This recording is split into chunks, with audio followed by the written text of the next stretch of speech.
Welcome back to the Intuition Incubator. Today, I have a really exciting guest for you guys.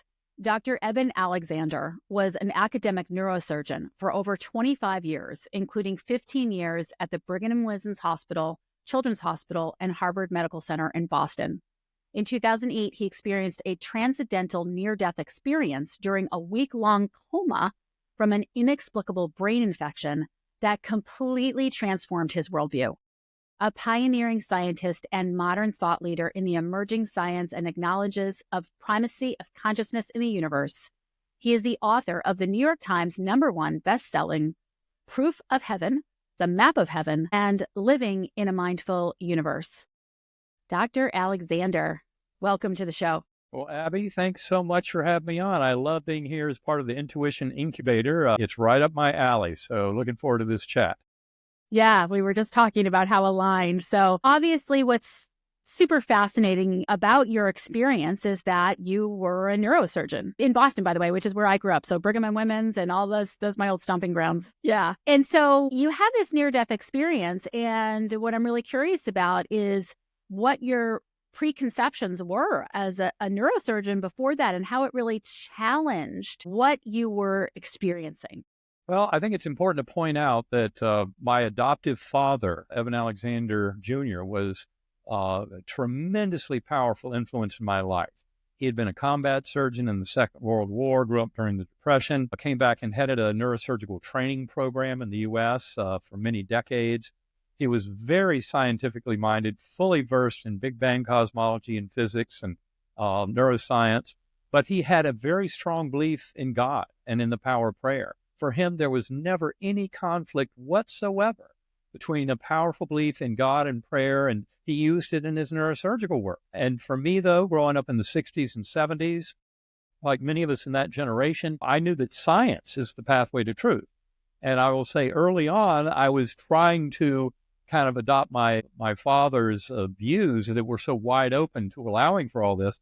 And yet, over decades of work in neurosurgery, I was really mystified by how death of the brain and body could allow for continuation of conscious awareness. And I just couldn't understand how that could be. And it turns out that it's that materialist position that the brain creates consciousness, and when you die, it's the end of your awareness, is not what fits the data. And there's an emerging scientific model that's revered among scientists today that really looks at consciousness as primary. So, but at the time I went into my coma in November 2008, at the age of 54, was a time when I'd really lost, my kind of ability to appreciate that primacy of consciousness. And going through this coma, 7 days in deep coma due to a gram-negative E. coli bacterial meningoencephalitis. There's a medical case report on my medical records that greatly strengthens the case I made in the book Proof of Heaven. This case report was written by 3 doctors not involved in my care, but fascinated by my recovery, which truly defies, medical expectations completely. And to be able to come back from that and have a full recovery over 2 months is something that's really unprecedented in the medical literature. And that was kind of my starting point. But now initially, a big part of my story is that my NDE was unusual in that I was amnesic. I had absolutely no memories of Eben Alexander's life, no knowledge of humans, Earth, this universe. It was an empty slate. And only in the months and years after my coma and trying to figure it all out, did I realize that extremely deep dive, kind of an atypical dive into the spiritual realm, was absolutely essential for me to take it all seriously. And it couldn't just be kind of a routine, everyday humdrum NDE. It really had to be deep to convince me of the reality of it. And that's why in the book Proof of Heaven, I tell that whole story as it unfolded about that beautiful spiritual guide that I had deep in the middle of my NDE, and the mystery to me that I knew that she should be somebody important to me as I read the NDE literature, which I'd never read before. But after my coma, you can bet I wanted to get into it. And after my older son, who was in neuroscience in college at the time, and he advised me, write everything down before you read anybody else's near-death experience. That was the best advice I've ever gotten. Yeah. I'm so glad he told me to do that. I wrote about 20,000 words over 6 weeks. That was my raw database that really kind of speaks to the power of this journey and the reality of it. And of course, when I came back to this world, given that amnesia, when I was waking up, I didn't have any of my neurosurgical knowledge. And so when my doctors told me, I tried to explain to them my spiritual experience, and they would pat me on the back and say, oh, well, your brain was soaking in pus. We don't even have any idea how you're coming back to us now. But you can forget about it because the dying brain plays all kinds of tricks. And I thought, okay, well, interesting hallucination. But the more I got into studying my medical records, the more I realized that brain was in no shape to have a hallucination or dream. That's why my case is so important to the scientific community. And this medical case report that came out in September 2018 in the Journal of Nervous and Mental Diseases goes light years towards making the case that my brain was in no shape to have a dream or hallucination. Meaning that the centers that fire that would create that kind of a thing, as known in science, were not. They were off. They were off. gone. They were not working at all. And to have the most extraordinary, detailed, ultra-real experience of my whole life occur at a time when my brain was documented to be, the neocortex, the human part of the brain, was off. That's the thing about meningitis. It's a perfect model for human death. And it's the reason why these doctors were so amazed and wrote up this case report on my medical records. But what they do is they make that point that there was no possibility of a dream or hallucination, much less this extraordinary set of experiences I had. But then you also have to explain, which they realized was a deep mystery in which a lot of lay people would not get from this case, this miraculous recovery, having complete amnesia. I mean, when I woke up in the ICU room on day 7 of coma, I didn't even recognize my mother, my sisters, my sons at the bedside. I mean, this was a deep, profound amnesia, but I recovered from it extremely rapidly. Words, language, those personal memories came back over hours and days, and literally all my semantic knowledge of physics, cosmology, all those personal memories of early life, etc., came back over about 2 months. In fact, many of them, as we discuss in our book, Living in a Mindful Universe, the third book that was co-written with my wife and partner, Karen Newell, we get into deep detail about all of this and the unification of science and spirituality that's part of it.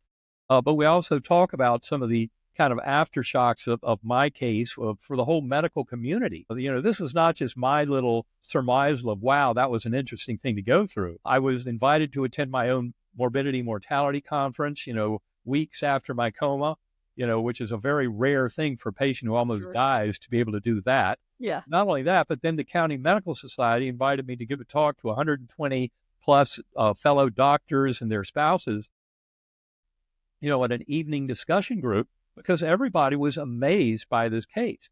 And as the case report makes very clear, not only do you have this mystery of having this profound, hailed, phenomenal conscious experience when the parts of the brain normally associated with consciousness were not working at all, but in addition to that, you have to explain this recovery. And that's where when the peer review editors from the journal challenged these authors and said, well, how do you explain this unprecedented, miraculous recovery? They say it's because he had the near-death experience. That is what allowed for a profound return beyond the expectations of medical science. And to me, that's one of the key important lessons for all of us to pay attention to. This has everything to do with our coming into healing and wholeness in our individual lives, in our lives as groups of souls, as sentient beings in a spiritual universe, spiritual beings in a spiritual universe. This is all about determining that higher power we have, because our God consciousness is really associated with that God force that near-death experiencers have met for thousands of years through these experiences.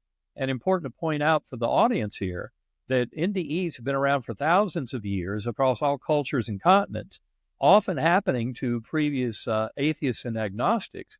And yet more than 90% of people who have an NDE come back not just believing in a God force, but knowing the reality of a loving personal force at the core of this universe. So it's very important to kind of get this bigger set of connections, because that is what empowers us to rise above the petty demands of the ego mind and start acknowledging the higher soul and higher self.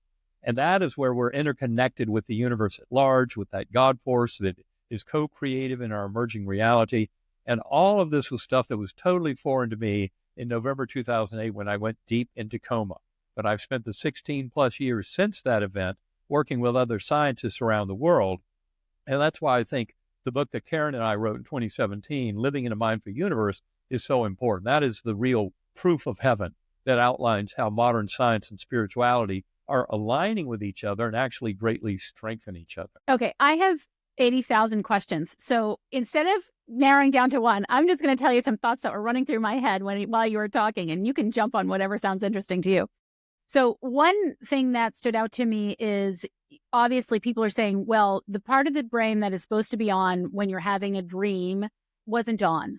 So I would think that Newtonian physics and whatnot, would normally have people say, well, I guess we just did that research wrong. And maybe there's another part of the brain that's actually responsible for that, and try and sort of poo-poo on that idea. The other question that I had for you is, how do you know it wasn't a dream? Because I think that's what people also want to know, because people might say, well, okay, so you had a dream. How do you know it was a near-death experience? Dream. The evidence for all that is in the case report itself. I mean, obviously, there are a lot of medical details in the book Proof of Heaven, but in the medical case report, they make it clear with the Glasgow Coma Scales, for example. I mean, in you or me, our GCS, Glasgow Coma Scale, would be 15.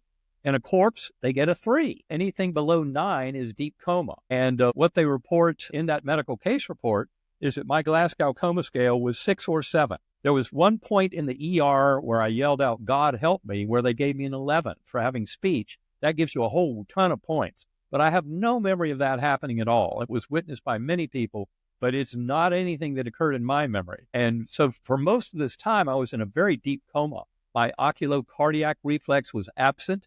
That's usually a tiebreaker at the very lowest end of GCS analysis. To show a very damaged, not only brain, but brain stem, badly damaged even on day 1. And then all the other neurologic features about my eye movements, everything about it. And plus, we also have the CT and MRI data that show that all lobes of my brain were affected by this. It's not like this was a small region of meningitis that was knocking out one part of the brain. It was global, all over my neocortex. There were no dissenting, like all the doctors were like, yeah, it was like this really, there's no way that. Now, another argument that people would make in this setting is, oh, well, it all happened when you were coming out of coma. As your brain is recovering and kind of trying to right itself, that's when it assembled this set of facts that you then interpreted as this story. But the thing that's wrong with that is, as I tell the whole evolving story in the book Proof of Heaven, and as I've told it thousands of times during interviews, you realize that there was a tremendous amount of things that happened in this extraordinary journey through multiple levels, through the earthworm eye view, the beautiful Gateway Valley, the infinite oneness of the core realm, cycling through these realms multiple times. All of that stuff happened before some of the final events happened. And the final events actually pegged themselves to the last 2 days I was in coma. So in other words, the vast majority of the spiritual experience had to happen between days 1 and 4 or 1 and 5 of a 7-day coma. And I go into all that, the timing of that in the books Proof of Heaven, and also in Living in a Mindful Universe. We talk about that. But it's very important because the faces that appeared to me at the very end of this journey were only of people who were physically present or one who channeled to me, from 120 miles away. But of course, as I was coming out of coma, to hear that Susan, who had been somebody I'd known all the way back to 1972 when we met in freshman English class at UNC Chapel Hill, she was the one who channeled to me. She became a good friend of my former spouse. But anyway, her presence and the 5 people who were physically present there the last 24 to 48 hours of coma were very important, because they showed me that the vast majority of this journey had to happen at those times when my brain was very demonstrably offline, according to the neurologic exams, the scans, all of the nurses' notes, et cetera. This made it very clear that I was extremely ill from this meningitis, and that it was damaging all lobes of my brain, leaving no place for this, miraculous, incredibly rich, phenomenal experience to occur. My brain stem was also badly damaged, even from day 1. So there really is no place to put all this. Now, another very important part of it is that when I was coming to and waking up at the very end of this extraordinary journey and just beginning to, interact with people around me, and they extubated me and they pulled out the breathing tube. I've been on a ventilator for 7 days at that point. And my brain was still very much affected by the meningitis. And so I was having this extraordinary kind of psychotic nightmare in the 36 hours after coma. And I remember there were insane visions of me being in a cancer hospital in South Florida. I'd taken this tube train underground to get there, all these kind of crazy visions. I was having these paranoid visions of kind of characters running across my visual screen, Russian and Chinese agents in space, all this kind of craziness going on. But I knew that that was a delusion. I knew it wasn't real. That's totally different from what I experienced deep in coma during days 1 through 4 of the 7-day coma when I had this extraordinary spiritual experience. Those memories are as sharp and clear and meaningful today as they were 16 years ago. And yet, the memories from the crazy, psychotic, delusional nightmare that happened in 36 hours after coma vanished within weeks. I'm glad I was busy writing it all down because that's really the only record I have. I still, when I review those notes, I still have these kind of sharp memories of like witnessing the sunrise refracted through the dew in the grass as I'd fallen off of this third tower of this cancer hospital in South Florida. I mean, an incredibly rich set of visions, and yet I knew they were delusions. I knew they weren't real at all. Very, very different from the deep spiritual experience of the NDE itself. And now, we're talking about inner knowing, right? Like that difference. There was something different there, that you knew something different. I want to get into that. But before I do, you mentioned, obviously, that your miraculous recovery had everything to do with this consciousness awakening. Explain that. What do you mean? What I think it means is the more any of us are open to, kind of the higher role of the soul, that we've been here multiple lifetimes, we'll be back many times in the future. It's all a building of kind of relationship and understanding of our sense of purpose and meaning associated with the universe at large, and how our existence fits into the grander existence of the universe at large, and how there's this kind of one-to-one interaction there. It's almost like we're sharing the mind of the universe. Each and every one of us is sharing that mind. And in these extraordinary journeys, we start to see the overlap of that mental experience. And in fact, for me, what it means is the more we can awaken to our spiritual nature, that we're spiritual beings in a spiritual universe, the more we have kind of power and modulatory influence on our emerging reality. So in other words, many of us, especially if we've never worked to get away from the petty demands of the ego, remember that all addictions are basically ego toxicities. So the ego, although the ego serves a purpose in kind of maintaining bodily function, etc., but the ego is not your friend in these deeper spiritual journeys that demonstrate kind of the oneness we share with all of our fellow beings and with the universe at large. And so the more there's a quote from Einstein, I'd be paraphrasing here, but it's something like the value of a soul is directly related to how much they've freed themselves from a sense of self. So in other words, this ego thing is really not your friend. It's absolutely at the heart of addictions and other problems in our lives. The more we can come to acknowledge ourselves as a higher soul and connect with that aspect of ourselves, and that's an eternal aspect. It is not a part that, is birth to death, nothing more. But it's a part of us that kind of records the progress of soul journey over multiple lifetimes. Now, of course, before my coma, I had no inkling of the scientific data supporting the reality of reincarnation. It was only after my coma that I started researching much more deeply and found the work of Ian Stevenson at University of Virginia. And if people go to uvadops.org, that's University of Virginia Division of Perceptual Studies, you'll find more than 6 decades of work, scientific work, involving over 2,500 reports of children remembering past life memories. And of those 2,500 they've studied, something like 1,700 cases they have solved. That is, they actually found the person who lived before. Now, of course, most of us think, well, wait a minute, I don't remember past lives. This can't be real. Well, as Ian Stevenson and Jim Tucker does the work now will tell you, you must harvest these memories before age 6 or 7, because after that age, there are processes that cover them over. There's also something well known in psychiatry that I think most of us know well personally, called the amnesia of childhood. And that is, as our kind of thinking and kind of existence becomes more language-based at age 6 or 7, we start losing track of the memories we had as children.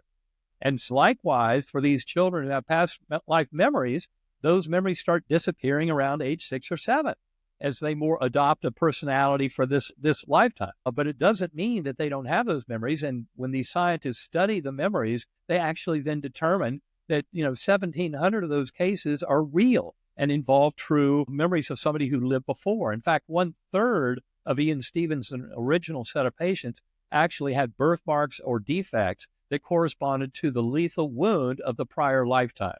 So there's a big scientific literature on all of this. And of course, if you don't know anything about it, you don't know anything about it. But to have scientists studying this stuff over decades, and the group at UVA has done a lot more work than just past life memories in children. They've led the charge in near-death experience studies through Bruce Grayson's work. Ed Kelly is the head of their parapsychological arm. Ed Kelly has written 3 of, in my view, the most important scientific books on the reality of the primacy of consciousness in the universe, which is where we go with our book, Living in a Mindful Universe. Ed Kelly wrote Irreducible Mind in 2008, I believe, 2015, Beyond Physicalism, and then his magnum opus, head book of the trilogy in 2021 was Consciousness Unbound. I highly recommend those books. There's actually a 10th anniversary edition of the book Proof of Heaven that's come out. And in that 10th anniversary edition, there are 26 new pages. And some of those pages talk about Ed Kelly's work and book and kind of the impact that my story has had on the scientific community. But really that UVA group, and they're 12 miles up the road. I mean, we're very good friends with them. We stay in close touch with them. I'm not officially associated with DOPS, but I support them financially and am a firm supporter of all of their rich scientific work. But the scientific community, once you start studying this information, you realize that there's a much grander universe out there that we are all part of. And this is why I highly recommend people get into meditation, because it's only by really exploring your own consciousness and then discovering that that is really kind of the mind of the universe. That's where we start to really glean information. And anyone who needs a powerful meditative technique to help quiet that little monkey mind in the head, the little ego mind, I can recommend Sacred Acoustics. Go to sacredacoustics.com. That's Karen Newell, my wife and the co-author of Living in a Mindful Universe. That's her website. She co-founded that company, and they produce binaural beat brainwave entrainment, which I first encountered about 2 years after my coma and quickly discovered that it's a very powerful way for kind of shutting down the little ego mind and allowing your higher soul and kind of that sense of connection to the universe at large to come through in big fashion. I was attracted to binaural beats because of research I was familiar with in the mid and late 20th century, where people use binaural beats for out-of-body experiences and to enhance remote viewing skills. And these are both examples of parapsychological phenomena that show this kind of information field of the universe that we have access to. So we can access information outside of the space and time of our own sense of existing as a self and a here and now. And meditation for me has been crucial. I've used Sacred Acoustics daily for more than 11 or 12 years now. It's been incredibly important in my interpretation of my NDE, returning to that NDE, not just to recover memories, but to develop full-bore relationships with the various sources of information and guides that I first encountered in my near-death experience. I love that you gave some tools here, and I'll put those in the show notes as well. You'll want to make sure to give those to me, because I think that is really important, because so many people have a hard time accessing. They might want to, or they want to believe, but they can't really believe. And then they sit down and try and meditate. They can't, whatever. I use a vibroacoustic chair from In Harmony, that you can plug that music into, and it actually vibrates along to the music. And these are hacks that we can use. I'm wondering what changed for you in your day-to-day life as a result of this, and how can people take what they're hearing here? Like, how can we bring what you said in your book? You talked about getting these messages that you are loved, you are cherished, there is nothing to fear. And how can people take that and integrate it into our daily life when we're so, our attention is grabbed constantly by the stressors and the things all around us? Well, I would say it's very important to kind of examine the kind of furthest reaches of your conscious awareness. And this is why meditation is so important, going within. And meditation will always involve taking that little voice in the head, the monkey mind voice, the ego voice, and gently putting it into timeout. Now, when I go into meditation, that little voice, Eben Alexander's ego mind, can state a request, ask a question, make a comment. Sometimes it's as general as, what do I need to know right now? That wide open question. But then I've learned to ride those tones of sacred acoustics. And the reason they're so powerful is they're really the only sounds you'll ever hear that will influence your lower brainstem. And they do this in a very powerful way that was first described in the 1800s by a Prussian physicist who found that if you put a pure tone in one ear and a slightly different tone, anything within about 1 to 25 hertz difference between the two, and you generate this powerful arithmetic difference between them. So, for example, 100 hertz, 100 cycles per second in one ear, 104 hertz in the other ear will give you a 4 hertz difference. It's kind of wow, wow, wow, wow, wow, wow. That's the way you perceive it. But that oscillation in the lower brainstem has great effect. I mean, we're all familiar with how people will use, say, a pendulum oscillating and have the eyes follow that. And hypnotists will often use that to put people in a hypnotic state. Likewise, EMDR, eye movement desensitization reprocessing, a very potent therapeutic technique to alleviate post-traumatic stress disorder, likewise involves rapid eye movements back and forth, which is engaging the midbrain, at a pretty primitive level to oscillate left, right, back and forth quickly. And it's something about that motion in the lower brainstem that allows us to liberate, actually, to be freed up from the kind of here and now and sense of self. Now, in fact, with sacred acoustics and similar binaural beat brainwave entrainment, you're actually going to a more primitive level of the brain, which to me means much more powerful. You're engaging a circuit, the superior olivary nucleus circuit in the lower brainstem that evolved more than 300 million years ago. And that's one of the reasons these techniques have such incredible power. When you learn to relax into this wavering sensation, they can take you on a journey and get you into a very hypnagogic state. So it's a state between awake and asleep, but it turns out to be a very powerful state for engaging with higher soul and with the universe and that primordial consciousness. And that's why I think binaural beats are so important. In our modern era, anxiety is gigantic. All the political polarization and fear everywhere and fear mongering and, clickbait on, all these sites, just insanity of the highest order. And there's a very readily proved way to get a relief from this anxiety. And what I'm talking about here is a scientific report. It's a pilot study of sacred acoustics. It was by Dr. Anna Yusim, Y-U-S-I-M. She's a Yale-trained psychiatrist and who's based mainly in Manhattan and New York City, although she now lives outside of the city. And she did a beautiful study that was published, I think it was February of 2020, may have been January of 2020, but it was right at the beginning of the pandemic. And she found that using sacred acoustics, just listening to the tones in her patient population, over 2 weeks, she found a 26% reduction in anxiety symptoms in her patient population versus only a 7% reduction in people who went through standard talk therapy for anxiety over 2 weeks. So 26% just listening to the tones versus 7% with standard therapy. That's a gigantic difference. And what you'll find is it's not just relieving anxiety. By quieting the ego mind and connecting more with your higher soul, you end up gaining tremendous benefits. And one of the easiest benefits is alleviation from the anxiety and madness of some of the craziness of our modern culture, which is very far away from truth and understanding. And this is a way of getting closer to truth and a deeper appreciation of how self and truth and the universe can all be aligned. Yeah, I love what you're saying because it's so much my mission with this podcast, truth. I want to hear when you say truth, right? Because I can only imagine that when you go out and talk to certain groups of people, which are large groups of people yet, right? Like you and I, we hang out with probably similar people in that this is fact to us, right? But when I step outside the door, it is a whole other world and people are getting sucked into the news and all this fictitious stuff and they're identifying with their thoughts, which is the ego mind and all of these things. And so the idea of truth is a very different thing. Right. And so how do you respond to that? Well, I think what this does is the ego is prone to all kinds of myths and misleading information.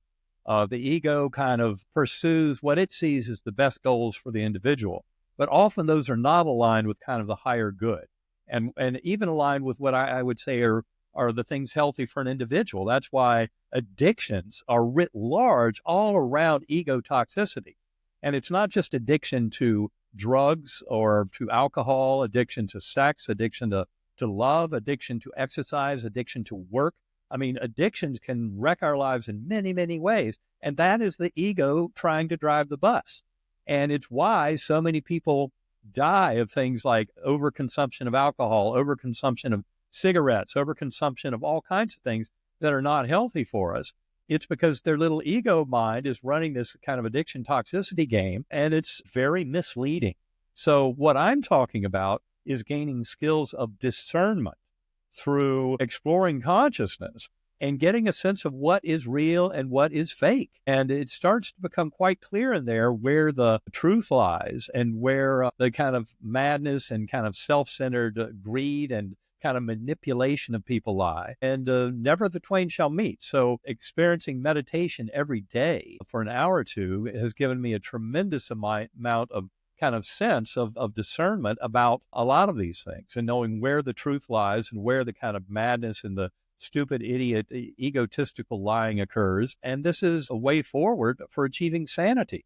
And certainly in Dr. Anna Yusum's pilot study with sacred acoustics to find 26% reduction over 2 weeks. If you try sacred acoustics, I think you'll see what I mean. And in fact, Karen and I write about this extensively in our book, Living in a Mindful Universe. And there is a free online workbook version of Living in a Mindful Universe available to anybody. If they go to ebenalexander.com, my website, you'll find a little banner inviting you to your 33-day journey into the heart of consciousness. Click on that banner, put in your first name and an email address, and you're off and running. Every day for 33 days, you'll get an email with one of the major concepts of the book that is in many ways revolutionary against conventional materialist scientific thinking. And they all assemble. And the good news is more than 15,000 people have taken that course to date, and they leave their own comments and they help each other. So there's this whole community building up at the 33-day journey. And this is an easy way for people to get in their 4 Sacred Acoustics files that are associated with this free course. So people can get a lot of access to that, plus a lot of our commentary about how to use meditation more effectively to kind of rise above the madness of our modern world. And so I would say that 33-day journey is a tremendous kind of gift to help getting people going on this journey. That is a huge gift. It's fabulous. I really hope that listeners listen to that because that's amazing. A free 33 days plus some of those acoustics that you're talking about that can really help people experiment. I want to perseverate on this for a moment because I just want to make sure this doesn't get missed because what you're talking about is so important because I can hear, right, the ego mind and the way the ego mind works.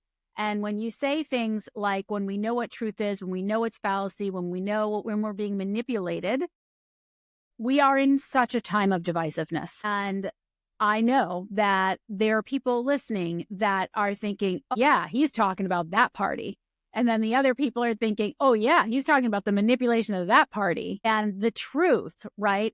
But what you're talking about, and it's kind of what I refer to as inside out versus outside in. You can't, I don't think, get to the truth that you're talking about through thought or through what we call cognitive offloading, listening to what anybody else is saying really at all. You can only get there through experience, which I think is obviously why you're so passionate about it, because you had this huge experience.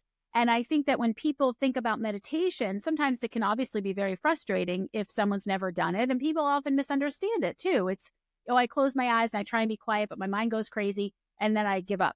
Well, that's the whole reason for meditation is because that crazy monkey mind is not doing you any good. This is Sacred Acoustics is just one example. There are many ways to try and, awaken to kind of your higher soul and that primordial mind of the universe that's accessible to you. But, you have to try it to figure it out.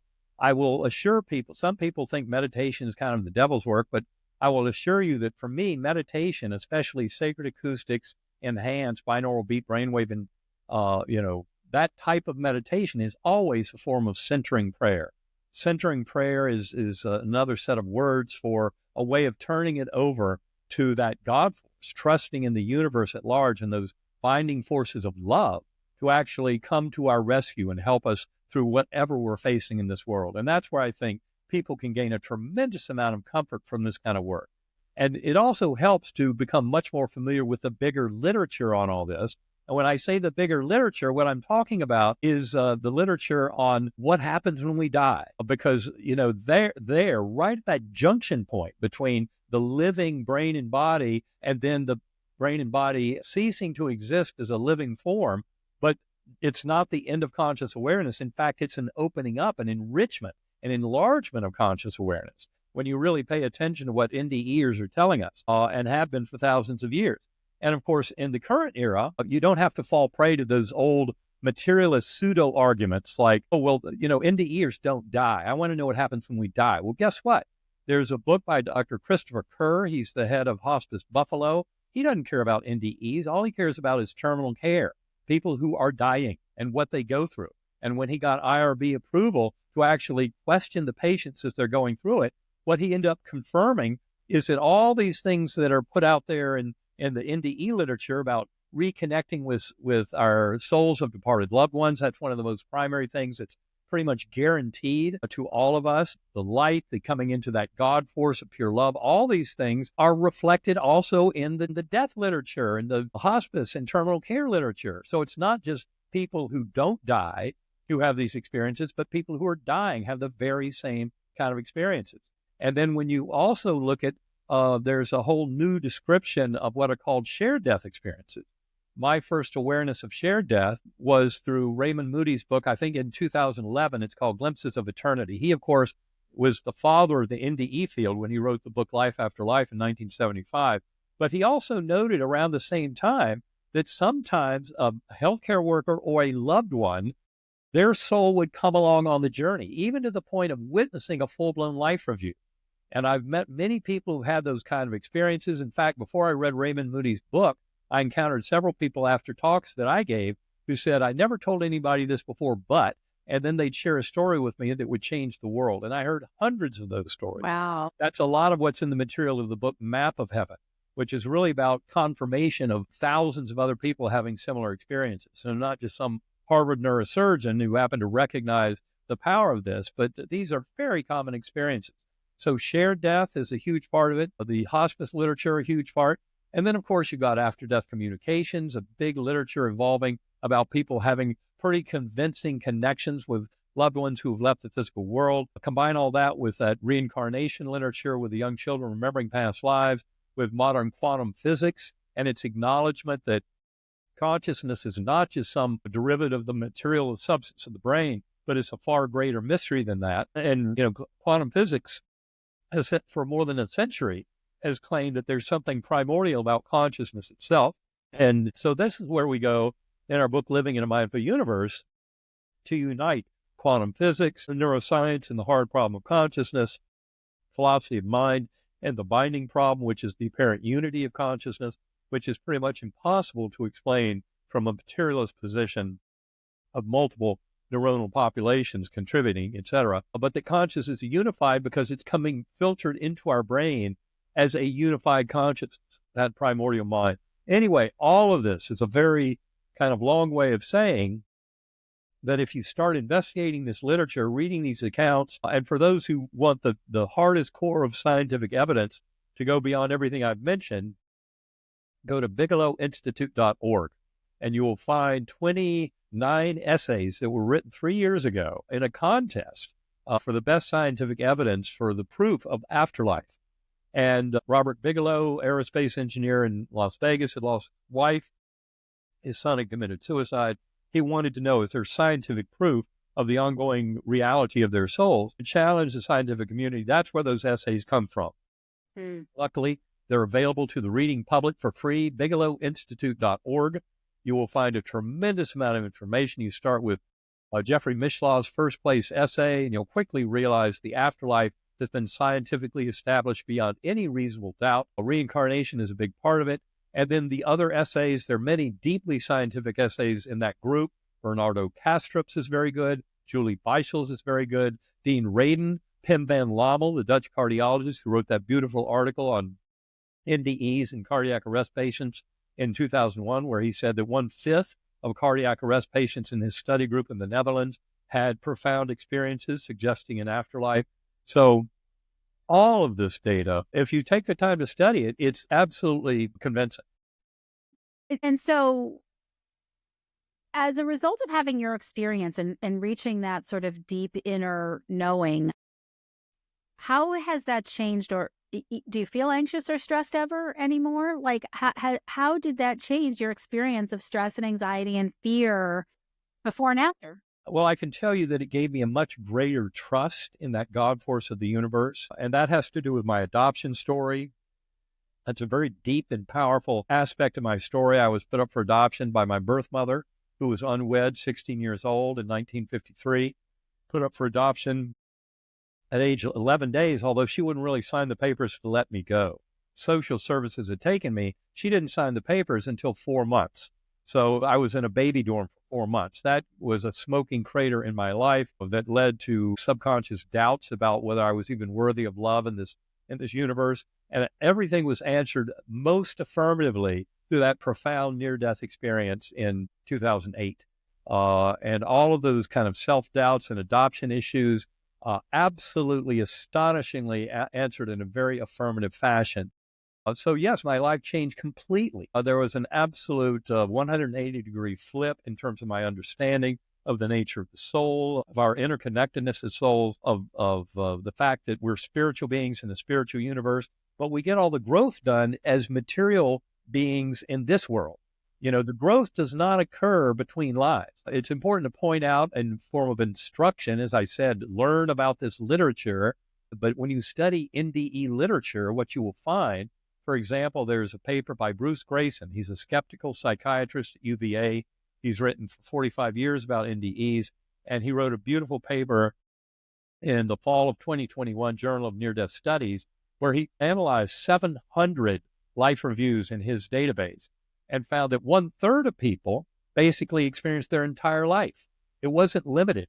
Now, during a 10-minute cardiac arrest, how do you do that? Well, you do it because that realm, that mental realm, is beyond. Where there's no time and no time. Yeah. There is no time. So birth, death, everything in between simultaneously presented gives you a tremendous amount of insight, especially when you also witness events of past lives and potential events of future lives. All of this mixes into this kind of extraordinary understanding. So it's a timeless realm. It's not a dream or hallucination. This is not imagination and made up, but it's our engagement with kind of our higher self.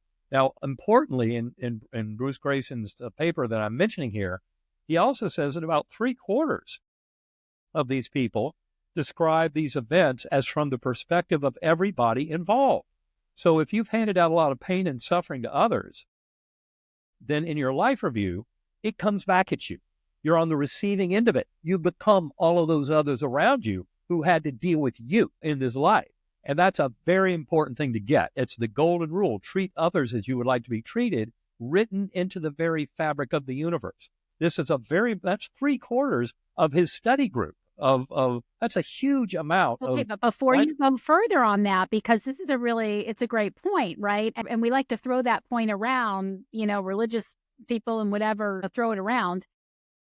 It's harder to do in the human body. So before people start to freak out about all the times that they didn't do that, or they got impatient, or they weren't nice to the customer service or whatever, because we are, human beings, say something to that, because the ego does get involved. The ego's always involved. There's no way to get around the ego. As Karen Newell, who has been a wonderful spiritual mentor to me ever since I first met her 13 years ago and is now my wife, so she often says, daily review. Just do it now. Make amends now. Yeah. If you need to call somebody, do it now. If you need to make amends in your mind and forgive yourself, forgive others, do it now. That's something I often do in meditation, is take a beautiful advantage of that close connection to this primordial mind, and often do this kind of higher soul to higher soul forgiveness, amends. You know Even what? energetically amending. Yes. One of the biggest things I realized when I came back to this world after my coma was that some of the people who I might have seen previously as my enemy, my nemesis, they were trying to prevent me from getting something I really wanted in life. After my coma, it became clear that they were often near and dear soul mates. You know, that old adage to pray for your enemies. Well, guess what? The enemies are often there to help teach us very deep lessons. It reminds me of a beautiful saying from Confucius. I'm paraphrasing, but he said, if you find something objectionable in another, look inside yourself. And so in many ways, by taking this higher soul view and kind of the best and highest good for all involved as kind of a touch point of how to live our lives, it helps us to come into greater alignment with this whole set of notions of the oneness of consciousness, that binding force of love, that we can trust in the universe, that God force has our back. I can say that in much of this discussion with fellow scientists, they will often tend to kind of follow Einstein's lead and go for the God of Spinoza. Benedict Spinoza wrote extensively about kind of the soul. He was a beautiful philosopher. And I kind of went along with his teachings early on after my coma. But I must say that when it's all tempered with my knowledge of NDEs, I cannot just say that this God is impersonal. That's one thing that a lot of scientists like about Spinoza's and Einstein's God, that it's completely impersonal. And therefore, why would you even have prayer and, meditation and all those things?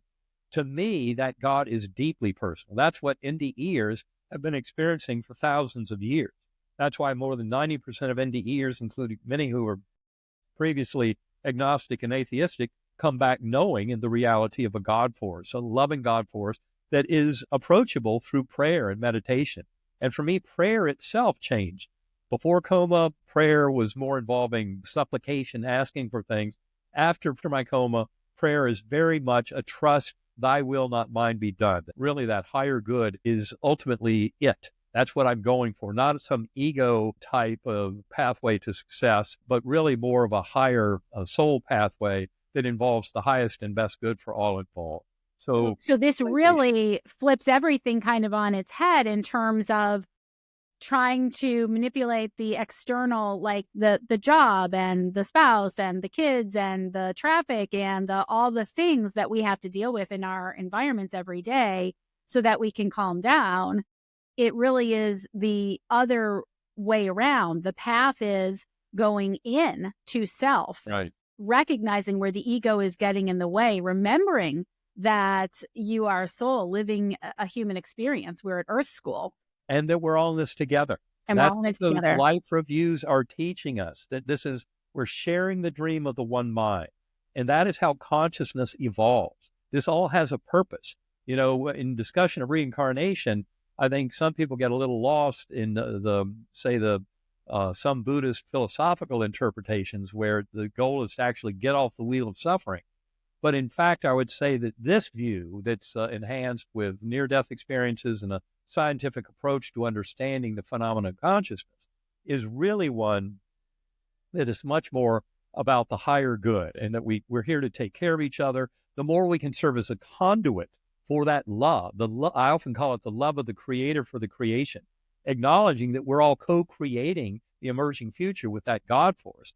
But by serving as a conduit for that love and loving others and showing as much as we can kindness, compassion, mercy, acceptance, taking care of the least, the last, and the lost, taking care of refugees, really, honoring our commitment to life and to love and to comfort and to helping our fellow beings, that is where we really start to mature into the higher soul that can end up reaping so many benefits from this knowledge. And again, I want to point out, only because of the divisive nature of where we're at right now, when you say things of taking care of other people and, these are the people I want to be around. These other people don't care about anybody else. And I think that, one of the reasons that we get into this place, the very, very first step, what you're talking about is a very, very advanced spiritual path where we get to a point where it's not about transactions. It's not even about what we get or what other people get. It's what are we giving back to the creator? What are we giving back to consciousness, which is, very advanced, a very advanced practice. But in the very fledgling practices I think what's really important is that it's got to come in the form of self-love first, because when we stop judging ourselves, that's the only hope of not judging other people. Well, that was a huge part of my recovery from my coma, was forgiving myself for so many of the things that I'd held myself responsible for. And a lot of that subconscious business surrounding my adoption abandonment wound is stuff that I had to forgive myself for. And certainly forgiving my birth parents for their kind of role in that. That was a huge part of it. Really coming through with this sense of love and connection and compassion and mercy, acceptance, and seeing how much sharing that with the world brought it back to me. So it's almost like looking in a mirror. And the more we can kind of project this good feeling and kindness, compassion, mercy, when necessary, forgiveness, and never forget gratitude. Gratitude for every breath is right at the core of every breath I have, in my last 15 years, 16 years since the coma. Yeah. Very important to remember these things, but it all is about that higher good and sharing that love and the binding force of love. And that's one of the most reassuring things that comes out of study of the near-death experience and all related literature is this love force. And that, at the center of the universe, at that God core, it's not a battle between good and evil. The apparent evil and darkness and hardship only emerges as we get way away from that deep spiritual core that's accessible to all of us in meditation and centering prayer. And we come to realize that the challenges and hardships are gifts. That's how we grow. That was another important revelation from my NDE, was coming back and acknowledging that the tough things in my life had been the greatest growth points. And I think that's important for all of us to try and get to that level of understanding of why the hardships are even there, because they really can help us grow into much stronger beings. Yeah. I just interviewed Red Hawk, who wrote a book called Self-Observation and Self-Remembering. And he was talking about one of the biggest problems is that when we're taught when we're little that we have a soul and not that we are a soul. And when we're taught to have things, I have this remote, that means it can be taken away. Right. And so you have this very impactful experience where you have this inner knowing, this one-to-one contact, like, oh my God, I am a soul. I am part of this oneness. Let's talk about intuition and inner knowing, because you obviously know this beyond a shadow of a doubt. Nobody could ever talk you out of it. Right. And when we know something that way, that it's everything. Right. Right. So talk to us about intuition. And I'm also curious of how you would have defined intuition before and how you define it now. Well, before my coma, I would have thought intuition was kind of lucky guesses. And that would have been about the extent of my analysis of it all. And now what I would tell you is intuition, synchronicity, and meaningful coincidences. Very important to acknowledge that they're kind of a nudge wink from the universe that we're on the right pathway of understanding. And intuition is a huge part of that. Trusting intuition. And this, of course, is another reason why I'm such a big fan of meditation and going within, because by meditating daily for an hour or two and doing that for more than a decade, it ends up that you spend a lot of your waking interacting time with a mind that has been beautifully kind of relaxed and modulated to accept this beautiful interchange of intuitive information with the universe at large. And so for me, it's all a gift, especially as I came to recognize that my kind of state of waking and being was very much influenced by my regular practice of meditation, of going within, of kind of putting the little ego mind to bed for a little while and awakening to kind of higher soul and allowing the universe to show me what I need to know, at every point in my lifetime. And that's why, to me, daily meditation is essential. I can really feel it if I'm not doing it. And it's just very helpful. It helps to open me up to the deeper realities of who I am, to acknowledge, even when I encounter hardships, seem to be, why is this one? I understand those other hardships. Why do I have to go through this one? It starts to make much more sense. So for me, intuition and opening up to intuition, and again, the importance of synchronicities and meaningful coincidences is a very important indicator of our connection with the universe at large, and that we really share in this mission of our emerging reality. And we can work to make it a far, far better world. just by approaching that and having that be our belief deep in meditation, as above, so below, as without, so within, just like that Confucian saying I mentioned a little while ago, if you discern something objectionable in another, look inside yourself. It's always about this reflective nature and beginning to identify that our mind is identical to the mind of the universe. And we're really sharing that mind. And that is something that comes through loud and clear through life reviews, through deep scientific analysis of near-death experiences and relating experiences. I mean, it leads us into this very comforting reality of a oneness and this binding force of love that has tremendous power to heal and bring us into wholeness as individuals, as soul groups, and as sentient beings at large.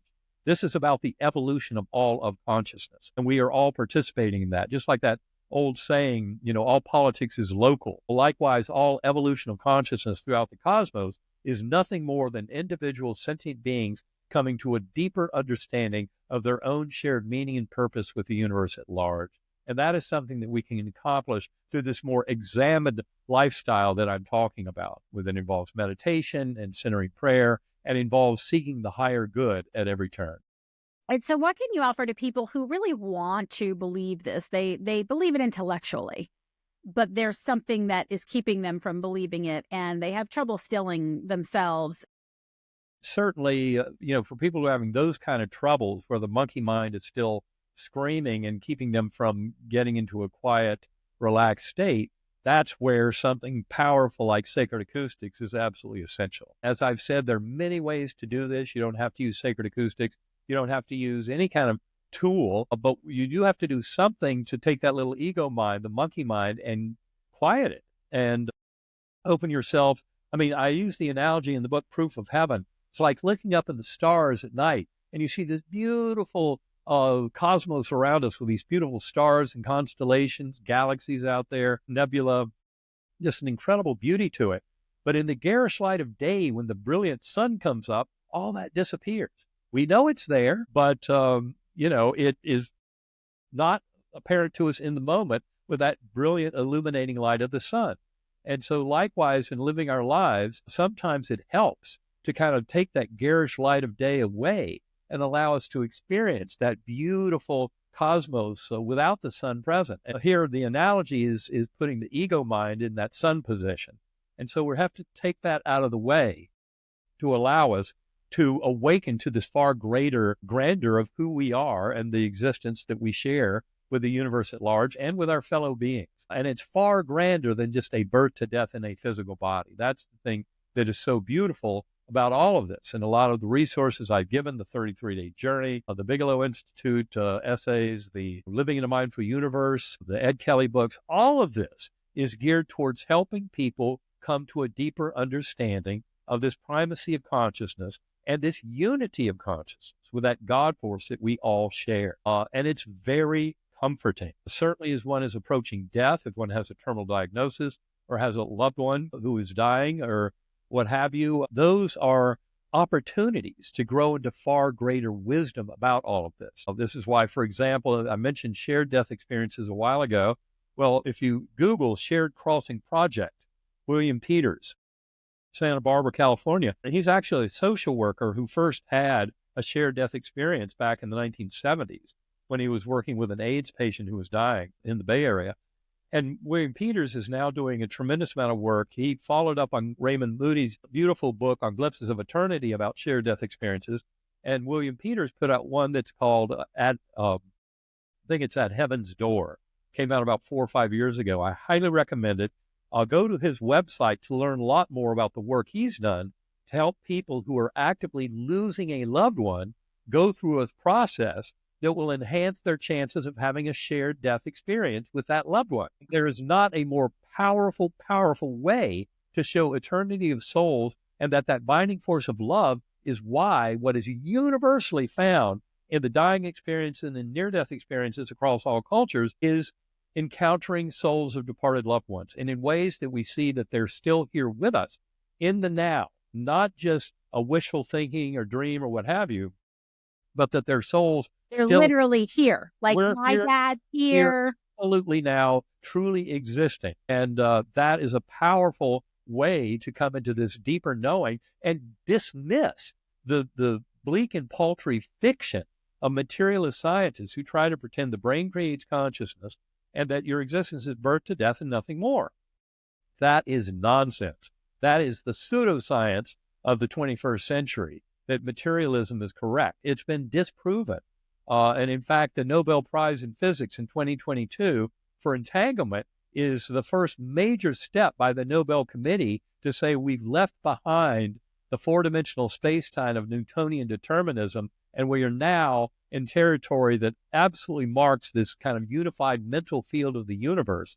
They will fight for a while, some of the hardcore, saying that no, mental experience in the mental universe is not related to entanglement quantum physics, but sooner or later they'll realize the error of their thinking.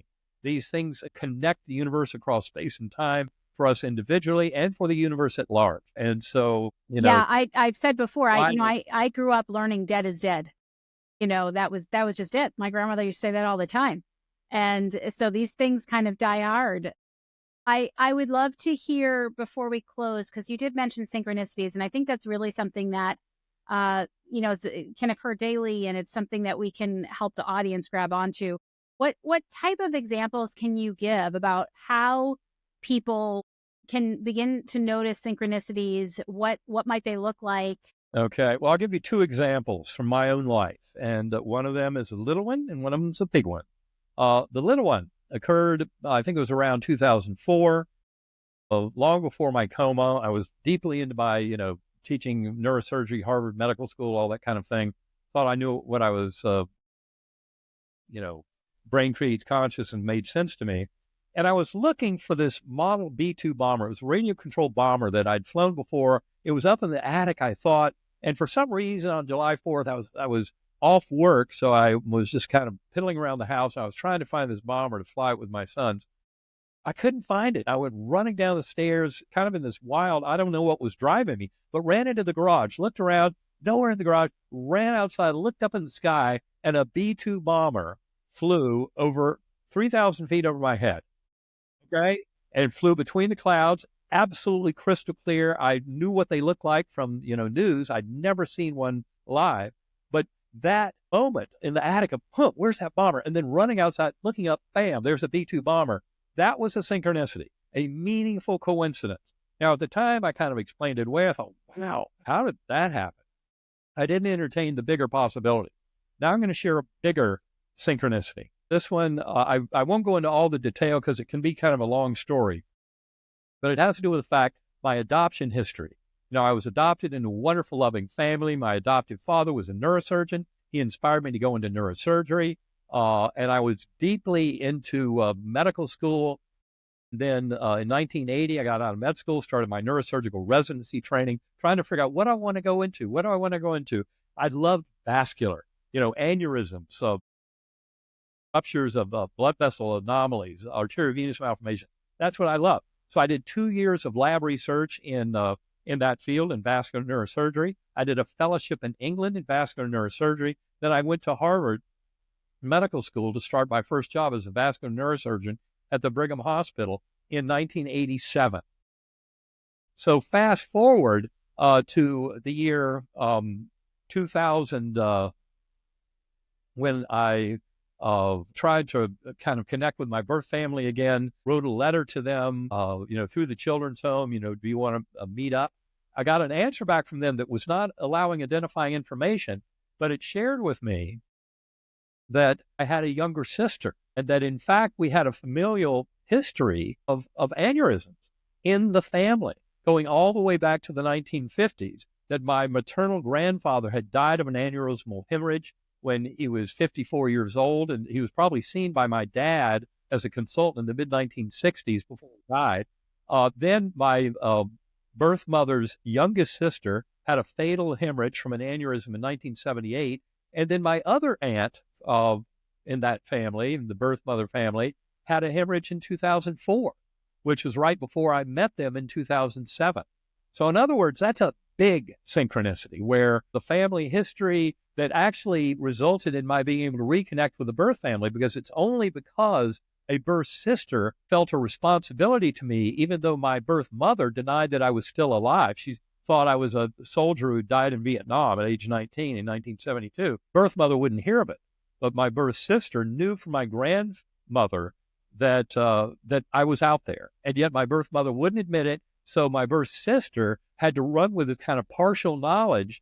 And she would contact the children's home and said, he needs to know there's a family history of aneurysmal subarachnoid hemorrhage because he's at risk. And that's why she was informing the children's home, which was the only way that you would have identified that with them in the 2000s. That is a big synchronicity. And if you don't get the power of, kind of understanding how the universe is trying to tell you something, when you connect the dots, that's why it's so important to open up to the reality of our connected mind, our shared meaning and purpose with the universe at large, our sense of intuition, pay attention to meaningful coincidences, and grow into the glory of this beautiful expansion of conscious awareness to include the universe at large and all of our fellow beings bound together through love. Well, that sort of ends with an exclamation point. Boom. Boom. Yeah. What I love about this, Eben, is that you gave us so much proof and so many places to go and look. And I really encourage the audience to follow up on that, because we do need to get that intellectual mind to buy into something in order to get past some of the programming that we've had. And you've given us a gazillion places to look, and including your book. I think it was the New York Times bestseller list for 40 weeks or something, wasn't it? Well, it was actually the book Proof of Heaven was on the New York Times bestseller list for nonfiction for about 2 years, but it was in the number one slot 42 weeks. And if you pay any attention to, that is so rare. So long. Especially to have a near-death experience book. No near-death experience book has ever done that. And in fact, to this day, Proof of Heaven always is in the top 5 on Amazon for NDE stories. And as I said, there's now a 10th anniversary edition of Proof of Heaven that has 26 additional pages, which goes much further than the original book. And in fact, if you get the audiobook from Audible, it has a lot of those additional pages too. So just highly recommend people who are interested get into, reading these books. Go to the web pages, go to ebenalexander.com, go to sacredacoustics.com. I mean, there's a tremendous amount of information available at numerous websites, and we list a lot of those on our websites. Yes, and I'll have to get some of that from you. All right, we'll do that. Okay. Thank you so much for being here. I really appreciate it. Thanks so much for what you're doing to get it out there, and blessings to you, and talk again soon, I hope. Absolutely.